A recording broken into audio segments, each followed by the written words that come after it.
Students ये हमारे पास NCERT exercise problem 1.32 from page number 28 of some basic concepts of chemistry है। ठीक है, तो इसकी स्टेटमेंट रीड करते हैं। Use the data given in the following table to calculate the molar mass of natural occurring argon isotope. आपके पास एक टेबल गिवन है। ठीक है, टेबल में कुछ डेटा है और इस डेटा के अकॉर्डिंगली आपने molar mass of natural occurring argon isotopes जो है वो फाइंड आउट करना है। राइट तो एक्चुअली इसमें हमने फाइंड आउट क्या करना है, इसमें हमने average atomic mass of argon find out करना है, क्योंकि ये आर्गन जो है ये एटम की फॉर्म में एग्जिस्ट कर रही है। लेकिन क्वेश्चन में इन्होंने मोलर मास लिखा हुआ है, तो डेफिनेटली आप मोलर मास के अकॉर्डिंगली ही अपना आंसर जो है वो बना सकते हो। अब इसमें इन्होंने बताया है कि आपके पास 3 आइसोटोप जो है एग्जिस्ट करते हैं, आर्गन 36, आर्गन 38 एंड आर्गन 40। जो आर्गन 36 है उसका जो आइसोटोपिक मोलर मास आता है दैट इज 35.96755 ग्राम पर मोल और इसकी अबंडेंस कितनी है 0.337% है। आर्गन 38 जो है उसका एटॉमिक मास या मोलर मास आप कह लो 37.96272 ग्राम पर मोल आता है और इसकी एटॉमिक अबंडेंस कितनी आ रही है 0.063% है। सबसे ज्यादा आर्गन 40 पाया जाता है, दैट्स वाई एटॉमिक मास लेते हैं आर्गन का वो हमेशा ही 40 लेते हैं। सो इट इज 39.9624 ग्राम पर मोल।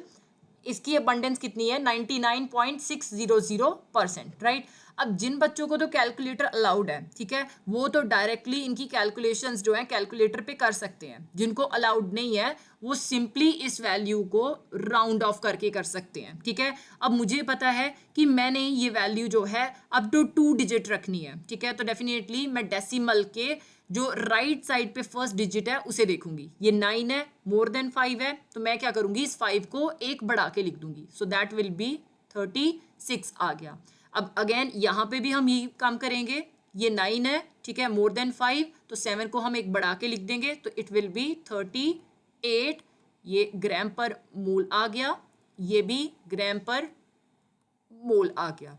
यहाँ पे 9 है, ठीक है, ये मोर देन 5 है, तो डेफिनेटली 9 को हम एक बढ़ा के लिखेंगे तो ये 10 बन जाएगा, एक कैरी चला गया तो ये 40 आ गया। राइट, जिनके पास कैलकुलेटर्स नहीं है वो इस वे से 36 इंटू इसकी अबंडेंस कर सकते हैं, तो डेफिनेटली आपका आंसर जो है वो अप्रॉक्सीमेटली सेम ही आएगा। राइट, अब हम इसे सॉल्व करते हैं तो इसके लिए फॉर्मूला कौन सा यूज होता है पहले हम ये देखते हैं।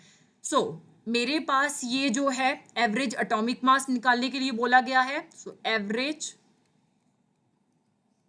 एटॉमिक मास ऑफ आर्गन, ठीक है, इसका फॉर्मूला क्या होता है, हमारे पास जो पहला आइसोटोप है that means isotopic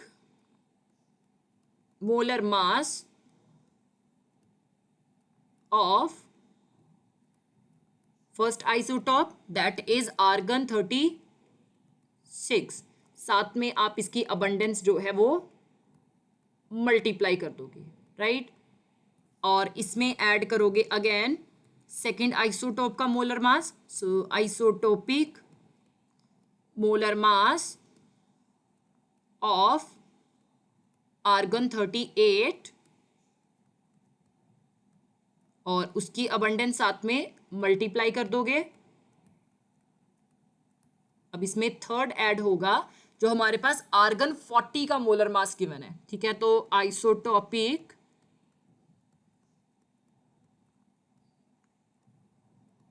molar mass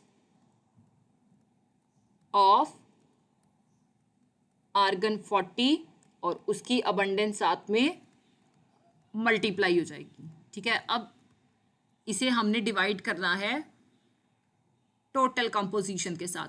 total composition देखी जाए अगर आप इन सभी को ऐड करते हो तो वो कितनी बन जाएगी 100 बन जाएगी। तो डेफिनेटली हमने इसे 100 के साथ डिवाइड कर देना है। अब हम वैल्यूज पुट करेंगे, तो मैंने आंसर जो है वो कैलकुलेटर से निकाला है। ठीक है, आप जो है इसी के अकॉर्डिंगली दैट मीन्स कि 35.96755 जो है इसे आप 36 लेके बाय हैंड भी सॉल्व कर सकते हैं।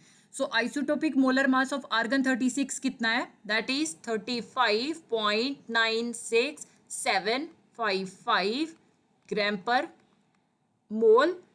साथ में अबंडेंस कितनी है 0.337 आ गई, plus isotopic molar mass of argon 38, ठीक है, ये कितना है 37.96272 ग्राम पर मोल इनटू क्या हो जाएगा 0.063 आ गया, plus isotopic molar mass of argon 40, ठीक है, ये कितना गिवन है 39.9624, अबंडेंस 99.600 आ गई, डिवाइडेड बाय जो हमारे पास टोटल कंपोजिशन आ रही है दैट इज 100 आ गया, राइट। अब हम इसे सॉल्व करते हैं। 35.96755 को जब आपने 0.337 के साथ मल्टीप्लाई किया, योर आंसर इज 12.121, ठीक है, ग्राम पर मोल आ गया, प्लस 37.96272 को जब आपने 0.063 के साथ मल्टीप्लाई किया, योर आंसर इज 2.391 ग्राम पर मोल, प्लस जब आपने 39.9624 को 99.600 के साथ मल्टीप्लाई किया, योर आंसर इज 3980.25 ग्राम पर मोल, डिवाइडेड बाय ये 100 आ जाएगा।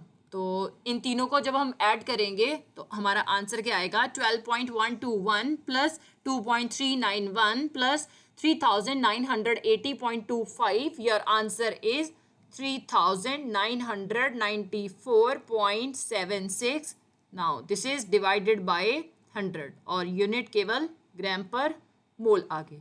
तो इसका अप्रॉक्सीमेट आंसर कितना आ रहा है 39.9476 ग्राम पर मोल। अगर आप इसे राउंड ऑफ करके चलते हो तो इट विल बी, ये 9 है, ठीक है, ये मोर देन 5 है, तो डेफिनेटली इसे हम एक बढ़ा के लिख देंगे, दैट विल बी 40 ग्राम पर मोल आ गया, ठीक है। तो अगर आप राउंड ऑफ करके भी आंसर निकालते हो तो आपका आंसर 40 ग्राम पर मोल ही आएगा।